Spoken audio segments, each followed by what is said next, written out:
தமிழ் பேசும் அனைத்து உறவுகளுக்கும் வணக்கம். நான் உங்கள் பிரசாத்.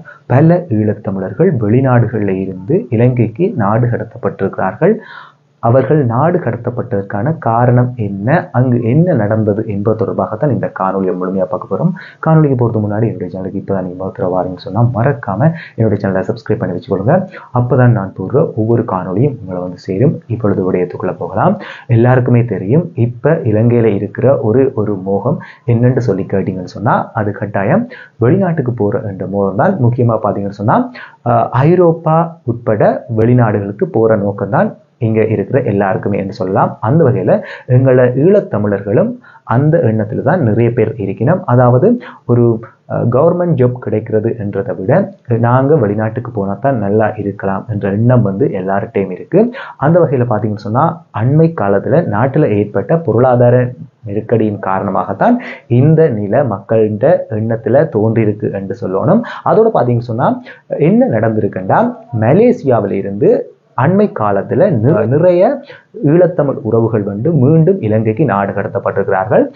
கடந்த ஜனவரி பிப்ரவரி மாதத்தில் பார்த்தீங்கன்னு சொன்னால் கிட்டத்தட்ட 120 இலங்கையர்கள் நாடு கடத்தப்பட்டிருக்கிறார்கள். இது வந்து ஒரு சிறிய தொகையாக காணப்பட்டிருக்கு.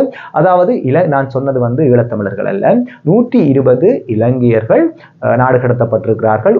அதில் ஈழத்தமிழர்களும் உள்ளடங்குவார்கள் ஜனவரி பிப்ரவரியில். ஆனால் கடந்த 2 மாதங்களில் நாடு கடத்தப்பட்ட மக்களின் எண்ணிக்கையை நீங்கள் கேட்டீங்கன்னு சொன்னால் அது இருந்து போய்கள் என்று தான் சொல்லணும். ஏன்னு சொன்னால் கிட்டத்தட்ட 1600 பேருக்கிட்ட மலேசியாவில் இருந்து இலங்கைக்கு வந்து நாடு கடத்தப்பட்டிருக்கிறார்கள். அதுலேயும் ஈழத்தமிழர்கள் உள்ளடங்கல் இருக்குது.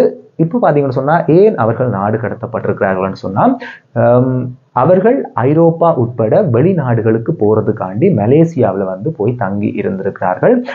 ஏன் மலேசியாவுக்கு அவர்கள் போனார்கள் என்று சொல்லி பார்த்தீங்கன்னா, இந்த வெளிநாடுகளுக்கு அனுப்புவதாக இந்த முகவர்கள் ஊடாக ஒரு கள்ளத்தனமான முறையில் வந்து என்ன செய்யணும்னு சொன்னால் இந்த மலேசியாவில் தங்கியிருந்து அதன் பிற்பாடு அவர்கள் வெளிநாடுகளுக்கு போக வந்து முயற்சித்திருக்கிறார்கள். அந்த நிலையில அந்த நாட்டினுடைய அரசாங்கமும் அதோட இலங்கை உயர் ஸ்தானிகராலேயும் சேர்ந்து எடுத்த செயற்பாட்டின் ஊடாகத்தான் இந்த நாடு கடத்தல் செயற்பாடுகள் இடம்பெறுகிறது.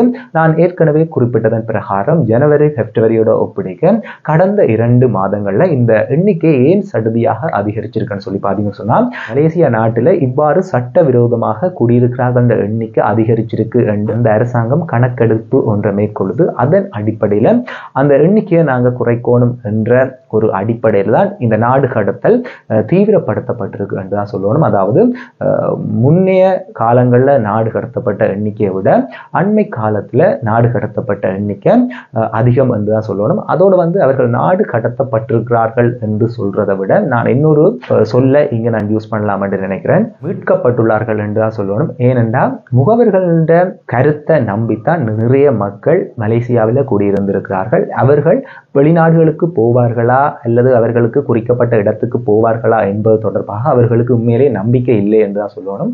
அவர்கள் எங்க போறது என்று தெரியாமல் இந்த தத்தளிச்ச சில நபர்களையும் வந்து அவர்கள் வந்து நாடு கடத்தியிருக்கிறார்கள்.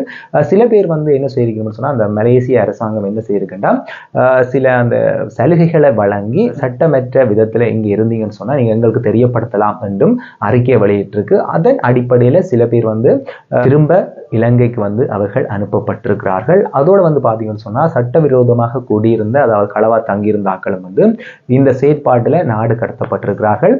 இதால் நன்மையா தீமையா ஏற்பட்டிருக்குன்னு சொன்னால் அதில் உண்மையாக சரியாக கூற முடியாதுன்னு தான் சொல்லணும். ஏன்னு சொன்னால் அங்கே போயிருந்து அங்கே போகிறதா இங்கே போகிறதா என்று தத்தளிச்சு கொண்டிருந்த சில பேரை வந்து இங்கே நாடு கடத்திருக்கணும். அதாவது தங்களுடைய சொந்த இடத்துக்கே கொண்டு வந்து விட்டுருக்கணும். அதோட வந்து நிறைய பணத்தை கட்டி உடனடியாக போனாக்களையும் வந்து திரும்ப வந்து ஈழத்துக்கு வந்து அனுப்பியிருக்காங்க, இலங்கைக்கு வந்து அனுப்பியிருக்கணும். இந்த செயற்பாட்டை மேற்கொள்ற சமயத்துல வந்து இது ஒரு பாரதூரமான விடயமாக ஏனைய நாடுகள் கதைத்தாலும், ஏன்னு சொன்னா பொதுவாக இந்த நாடு கடத்தப்படுற எண்ணிக்கை வந்து குறைவாகத்தான் இருக்கும். ஆனால் திடீரென்று வந்து இந்த நாடு கடத்துற எண்ணிக்கையை அதிகரிக்கிற பட்சத்தில் வந்து அதால் பாதிக்கப்படுற மக்களின் எண்ணிக்கையும் சடுதியாக ஒரு அதிகரிப்பை தான் காட்டும்னு சொல்லணும். அந்த வகையில் இந்த மலேசிய அரசாங்கம் என்ன சொல்லியிருக்குன்னு சொன்னால், நாங்கள் வந்து 12 வயசுக்கு உட்பட்ட சிறுவர்கள் மற்றும் வந்து கர்ப்பிணி தாய்மார்கள் மற்றும் இந்த மருத்துவ உதவி தேவைப்படுபவர்கள் மற்றும் முதியவர்கள் இந்த 4 நபர்களுக்கும் வந்து நாங்கள் வந்து விசேட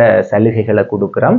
அதாவது அவர்களை வந்து கவனத்தில் கொண்டு இந்த செயற்பாட்டை மேற்கொள்கிறோம். அவர்களை வந்து அந்த நாடு கடத்துறதுலேருந்து கொஞ்சம் தவிர்க்கிறோம் என்ற மாதிரி அதை வந்து கருத்தை சொல்லியிருக்கிறோம். அதாவது சில பேருக்கு வந்து அதாவது தேவை உடையவர்களுக்கு வந்து நாங்கள் வந்து நாடு கடத்தலை வந்து பிக் போடுறோம் அல்லது தள்ளி போடுறோம் என்ற மாதிரி சொல்லியிருக்கிறோம். இதால் வந்து நிறைய பேர் பாதிக்கப்பட்டிருக்கிறார்கள் என்றும் சொல்லலாம். ஏன்னு சொன்னால் நிறைய பணத்தை முகவர்களை நம்பி ஏமாந்து மலேசியாவில் போய் நின்றுட்டு திரும்ப வந்து தங்களுடைய சொந்த நாட்டுக்கே வந்திருக்கிறார்கள். இப்பயும் வந்து முகவர்கள கருத்தை நம்பி நாங்கள் வெளிநாட்டுக்கு எந்த விதத்திலேயாவது போய்விடலாம் என்ற நம்பிக்கையில நிறைய பேர் வந்து தங்களுடைய பணத்தை வந்து வீண் விரயம் செய்து கொள்கிறார்கள் என்றுதான் சொல்லணும். முகவர்களுடைய செயற்பாட்டால நடுத்தெருவில் நிற்கிறார்கள் என்ற எண்ணிக்கை நாளுக்கு நாள் அதிகரித்து கொண்டு போகுது. எங்க பார்த்தாலும் இந்த கனடாவுக்கு அனுப்புறேன்னு சொல்லி ஏமாற்றினது அல்லது இந்த நாடா இருந்தாங்கன்னா அதுகளுக்கு அனுப்புறேன்னு சொல்லி ஏமாத்துற முகவர்கள் எண்ணிக்கை தான் நாளுக்கு நாள் அதிகரித்து கொண்டே போகுது. இது தொடர்பாக நீங்க கட்டாயம் ஒரு விழிப்புணர்வோடு இருக்கணும் என்றுதான் வேண்டுகோள். சில பேர் வந்து வெளிநாடுகளுக்கு போயிட்டு திருப்பி அனுப்பப்பட்டோன்னு அதாவது நாடு கடத்தப்பட்டோன்னு இங்க வந்து தற்கொலை செய்கிற சம்பவங்களும் வந்து இலங்கையில வந்து பதிவாகி இருக்கிறது. உண்மையிலேயே உங்களுடைய மனநிலை இப்ப எவ்வாறு இருக்குதுன்னு இல்லை. நாங்க வந்து ஒரு பெரிய பாரிய எங்களால் செலுத்த முடியாத கடன் நிலைக்கு தள்ளப்படும் பட்சத்தில் நாங்கள் எந்த முடிவையும் சில வேளை எடுக்க நேரிடும். இது தொடர்பாக நீங்கள் விழிப்புணர்வோடு இருக்கணும் என்றதுக்காகத்தான் இந்த பதிவு. இது தொடர்பாக நீங்கள் என்ன நினைக்கிறீங்க என்பதையும் மறக்காமல் உங்களுடைய கருத்துக்களை கமெண்ட் பாக்ஸில் கமெண்ட் பண்ணிக்கொள்ளுங்க. அதை நான் பார்த்து தெரிஞ்சுக்கொள்கிறேன். மீண்டும் ஒரு நல்ல காணொளி வாயிலாக நான் உங்களை சந்திக்கிறேன். அதுக்கு முன்னாடி என்னுடைய சேனலை சப்ஸ்கிரைப் பண்ண பார்த்துக்கொண்டு தான் மறக்காமல் என்னுடைய சேனலை சப்ஸ்கிரைப் பண்ணி வச்சுக்கொள்ளுங்க. நன்றி, வணக்கம்.